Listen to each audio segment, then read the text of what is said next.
Hello, everybody, and welcome to another really fun episode of On the Margins. My name is Sarah Barnes-Humphrey of Let's Talk Supply Chain.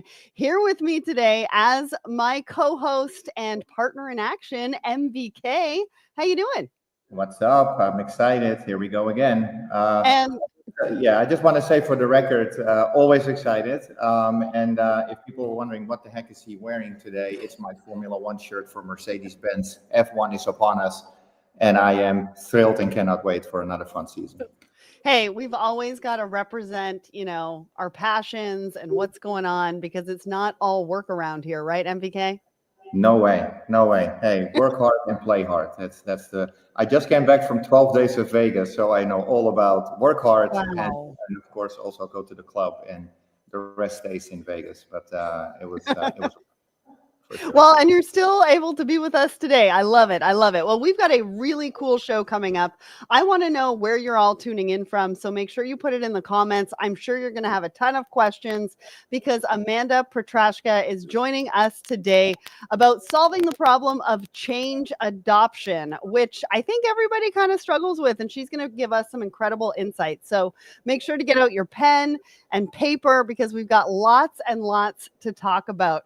Now, let's sort of kick things off and find out where in the world you are. You said you just came from Vegas. Where are you today and where are you going next? Is it next week? Yes. Yeah, no, the week after. So I'm actually in the south of Portugal at home. So it's nice to be here for a little while and enjoy the sun. And be in my own home office. And then I'll be going to Miami, Florida to enjoy the American Procurement Congress there. And then later in the month, I'll be at the Sourcing Industry Group in Nashville.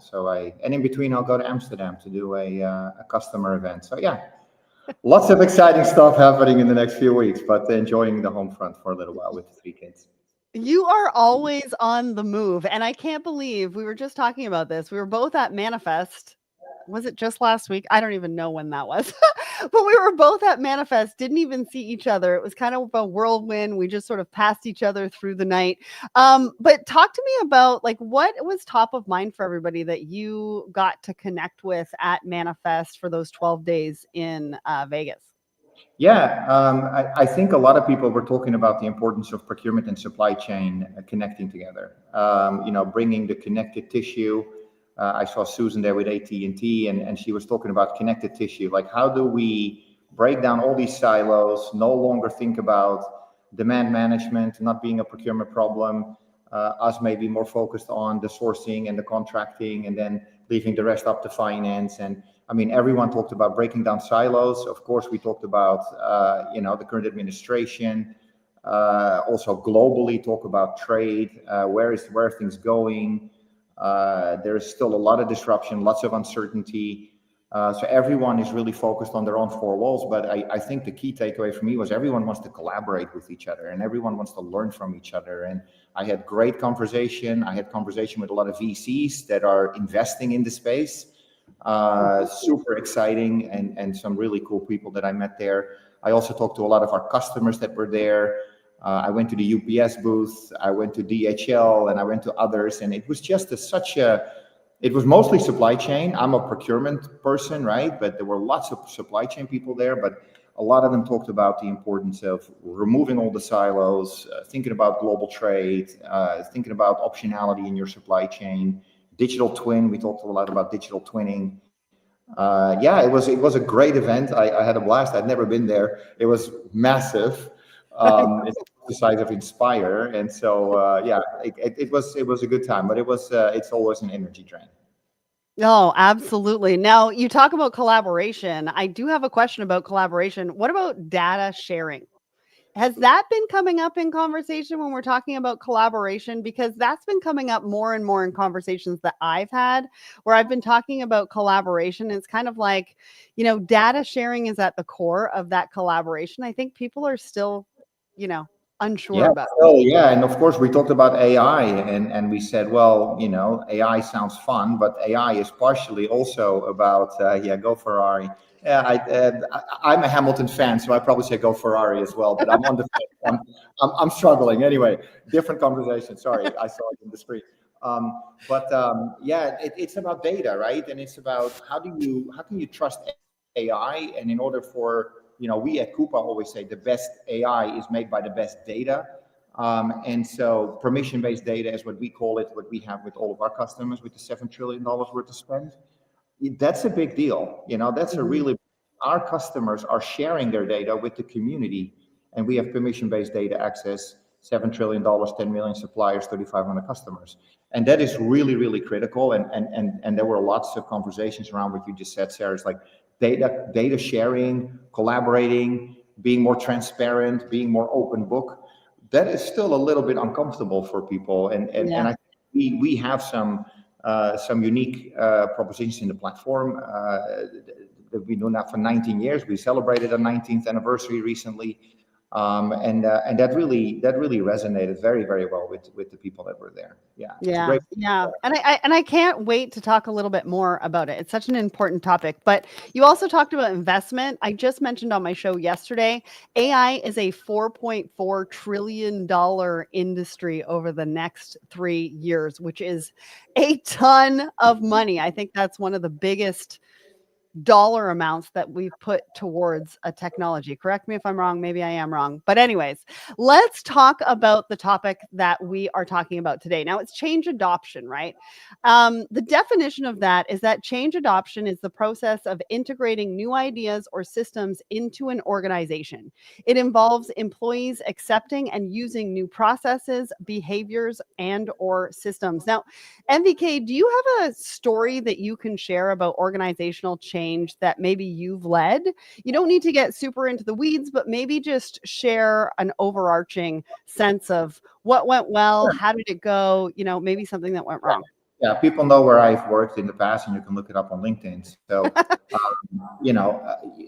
I've been in retail for a long time, and especially when I was at VF, we had all of these brands, and what we were trying to do was to run a global procurement transformation where we kind of said the power of one VF, right? And what was hard for the brands was to give up their autonomy.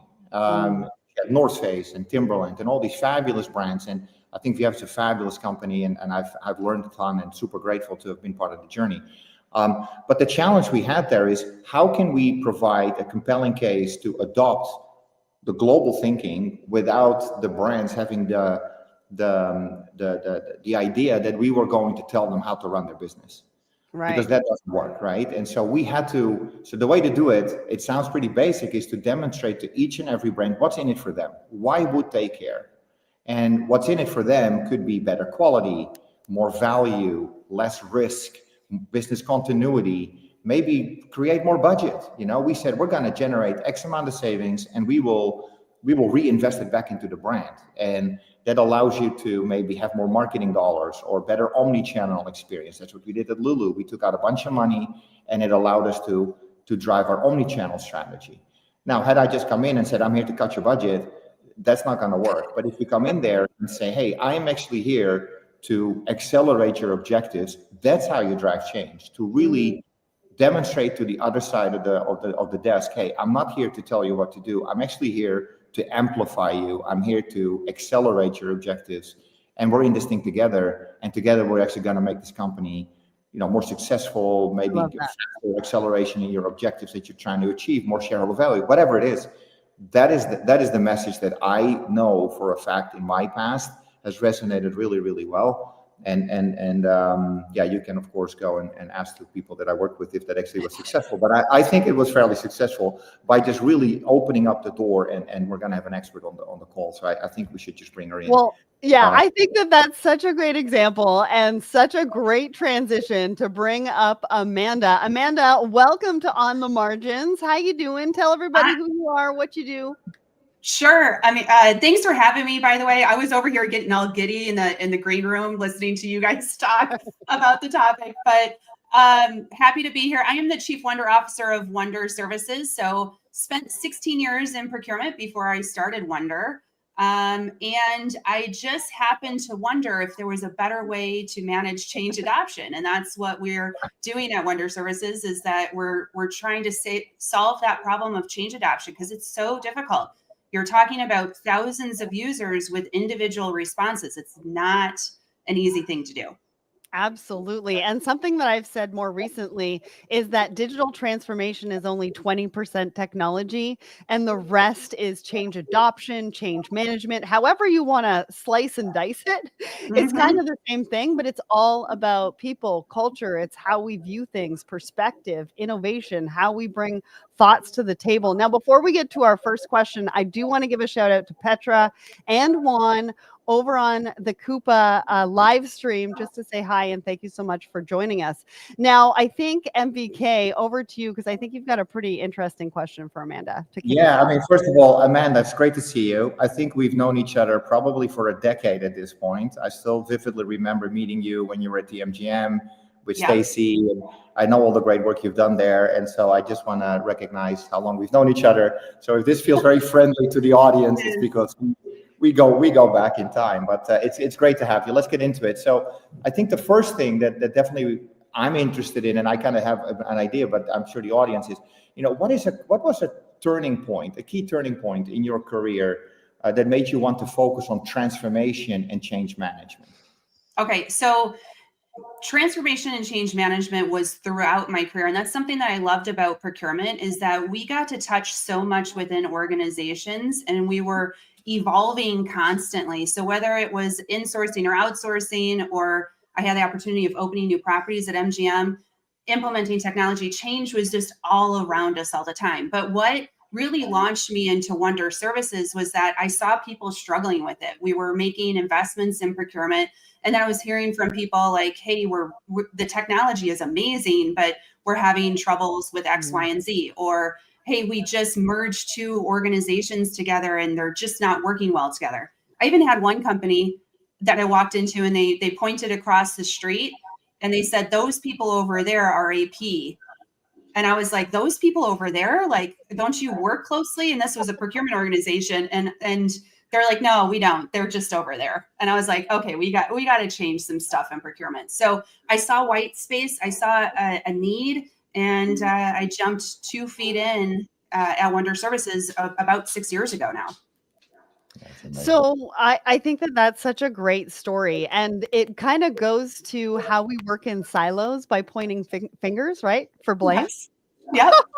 Those people that work across the street, I mean, that can't get any more true to silos that we've sort of traditionally been in, especially in supply chain and procurement. But what, in your experience, are some of the most important elements or maybe even ingredients to driving a successful digital transformation? I mentioned 20%, it's only 20% that's technology. What is the rest of it? What's that successful formula that you can give us?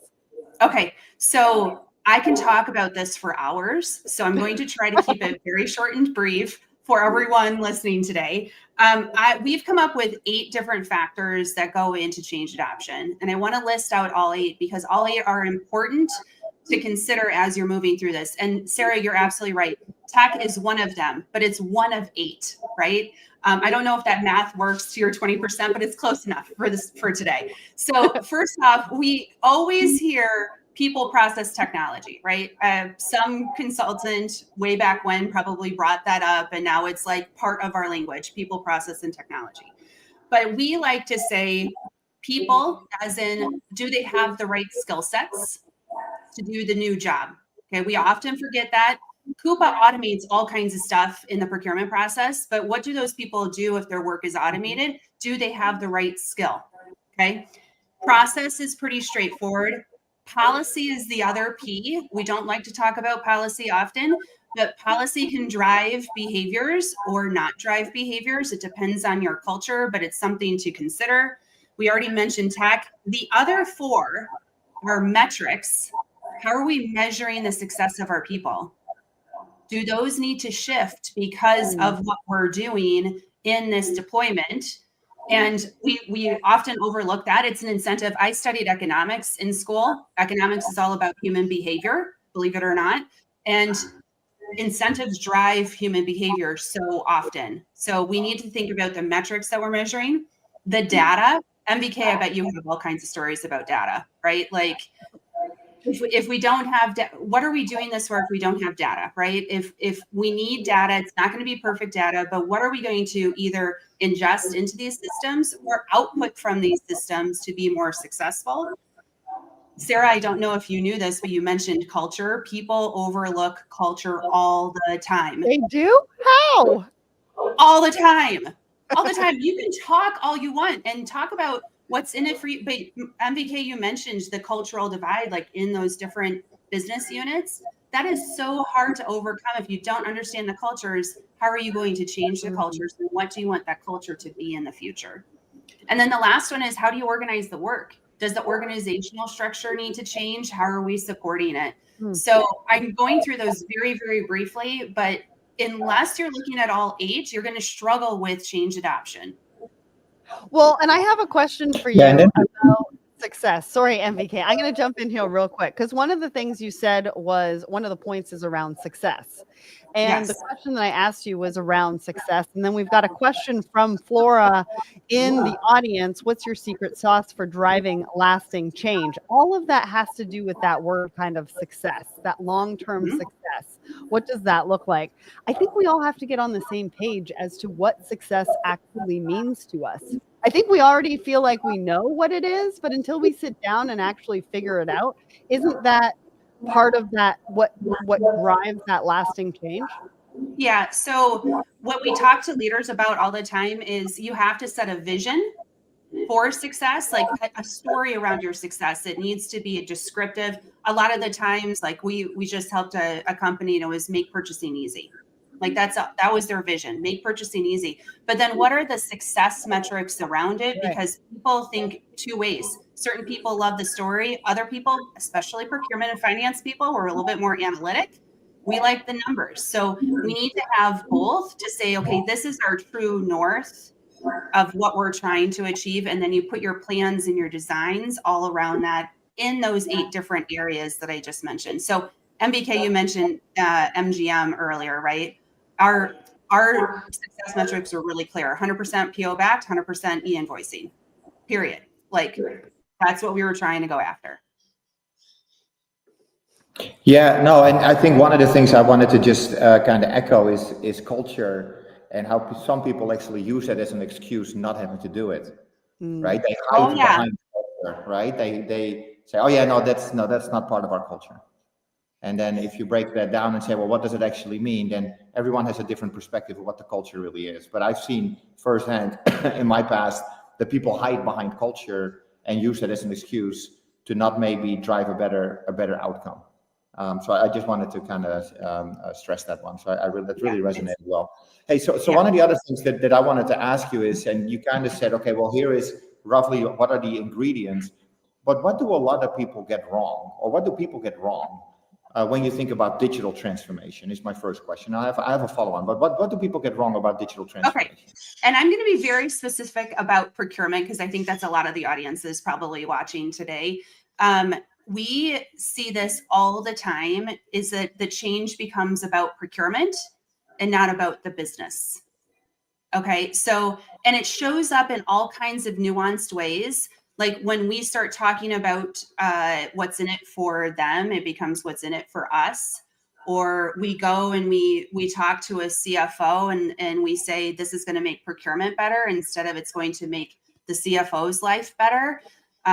It shows up in training when we talk about all these weird acronyms that we have in procurement. And I'm like, does a salesperson who needs to order something really care? Right? Like they don't.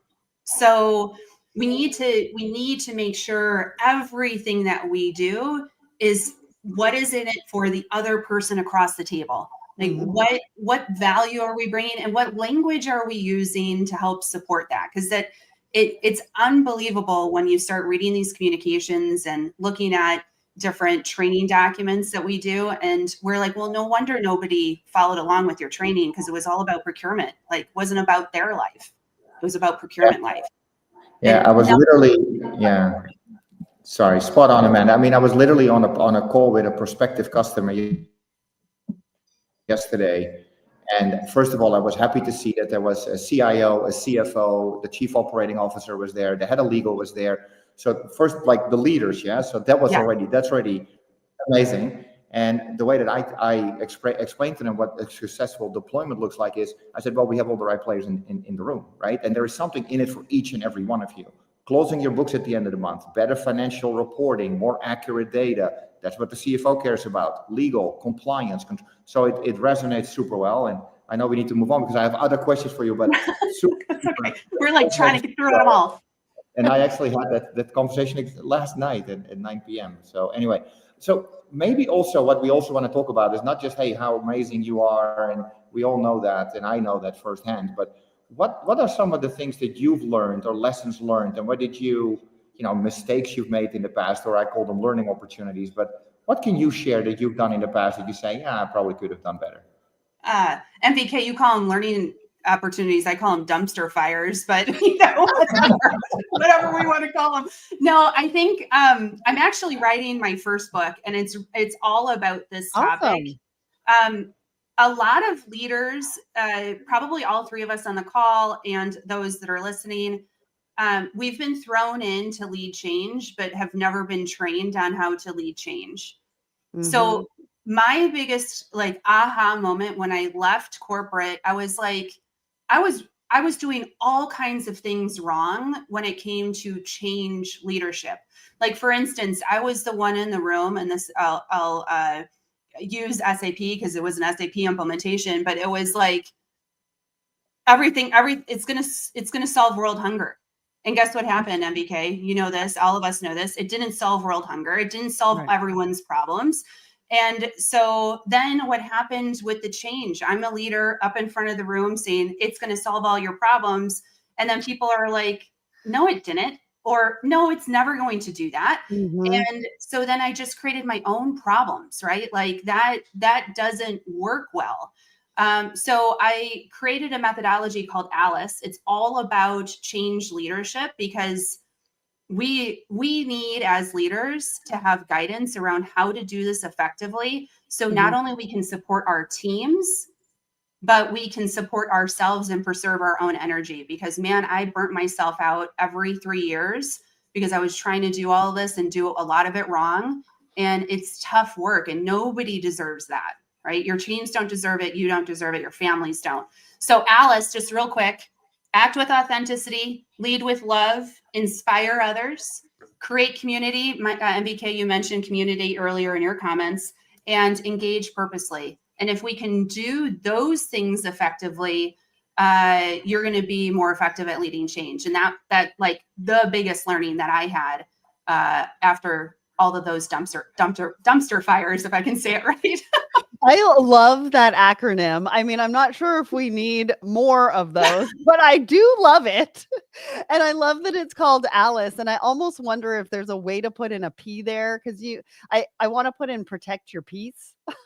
Oh, yes. Right? Because I think you're right. I think when you are up in front of leadership or your teams and a technology implementation or digital transformation has not gone well or right or the way that you thought it was going to, how do you protect yourself? How do you protect your peace in that moment to be able to talk about and get through this with everybody? Because you shouldn't be an island. You're not on your own. And you should be surrounding yourself with people who can help lift you up and support those efforts and help you navigate through what that looks like to find a solution rather than pointing blame. Yeah. And Alice is all about protecting your peace, whether you're creating your own problems that are going to create energy drain, or you could avoid problems. That's what she's all about. I love that. MVK, did you want to add something real quick before I get to I mean, again, like it also makes your project so much easier when you create allies instead of, potentially enemies, right? Because if people are not involved, then they're going to be on the sideline, and they are the first ones that when something goes wrong are going to point at it and say, you see, I told you so. And that's probably one thing that I could share of things that I've done wrong is, I was already like running like at 190 miles an hour. I've done 200 on a motorbike, so I love speed. And I was already like way back there. And then I looked behind me, and my team wasn't there, and there was actually no one there, and I was the only one that was actually up there. Like, going, And yay, come.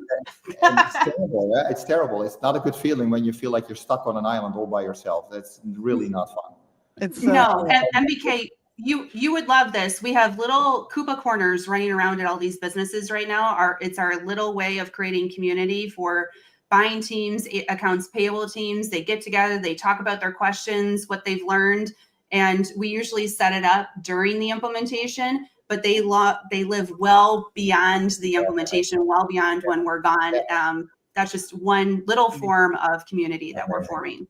Nice. I love that. Well, we have to get to trivia because we are almost at the end of the show. But I have one last question for you, because obviously we want everybody to walk away with some actionable items. So if people in relationships are the foundation of any transformation, what is one practical step they can take away from this conversation? And if you're loving this conversation, put a fire emoji in the comments. We want to hear from you.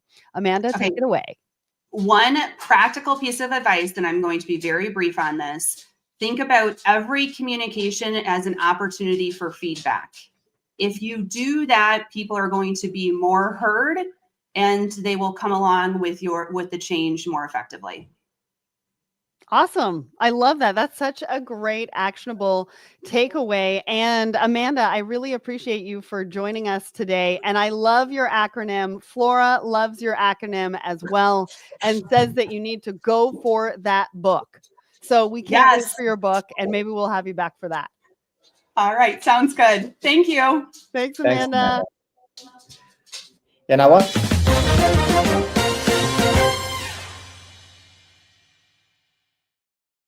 All right, everyone, it is trivia time. Now, everybody get ready, because I know you want to win the pickleball set from Coupa. We've had a couple of winners already. We are hoping to get some pictures from them so you can actually see them in action with their pickleball sets. But we have a question for you. And the first person to answer this trivia question correctly in the comments is going to win this pickleball set. Are you into pickleball, MBK? I don't know if I've asked you this, but I don't have it here in where I live. I think there's one court is always full, but I love it. I've played a few times. I think it's amazing. It's fabulous. All right. So the question for everybody: how many categories or capabilities should you think about with any digital transformation project? MVK, do you want to give everybody a little bit of a hint? Yeah, it's anywhere between 3 and 20. All right. So I think we need some like music. I think so. What I wanted to make sure that the audience knows is that Amanda is going to join us at Inspire. So if people are wanting to connect with her and meet her in person, I mean, she is coming in May, and I know you are there too, and so am I. So I just wanted to plug her. And of course, you can always reach her out on LinkedIn. And but yeah, I just wanted to plug that as well while we wait for the answer. Or I think that is great. I think that is great. And yeah, we're going to be there. We're going to do a meet the host segment. We're going to be doing a little bit about on the margin, some fun stuff on site at Inspire. And Amanda's going to be speaking, so you can ask her more about the ALICE acronym, which I do love, and how you can protect your peace as a leader in this space. All right, so we've got quite a few answers here, and the correct answer is 8. So I think we do have a winner, and that is John Whitley. If you can message me with your details, I'm going to need your address so we can send you that pickleball set. Thank you so much to everybody who weighed in on the question this week. What else can we expect at Inspire, MBK? Well, there's going to, of course, always be, we're going to talk about product. Our CEO, Lee, is going to be on stage. You're going to see the product team on stage. We're going to talk about AI. We're going to talk about the platform, latest innovations around supplier collaboration, and ultimately how we're going to build this autonomous commerce network. There's so much fun stuff. It's celebration. We'll see celebrating spend setters of the year. It's kind of the Oscars for procurement. So yeah, it's my favorite event, not as a Coupa employee, but as a practitioner. I've been there for probably 10 years now, well before I became an employee. It is, you have to experience it once. I mean, it is the buzz, the energy. It's going to be awesome. I'm going to have to get out my Oscar outfit. Well, thank you so much, everyone, for joining us. We've dropped some links in the comments, so please make sure to click those for more resources on digital transformation and change management. Join us next month for a conversation on attracting and retaining talent in procurement. MVK, thank you so much for joining me. A big thanks to Amanda and all of you guys, and we'll see you again next month. Bye.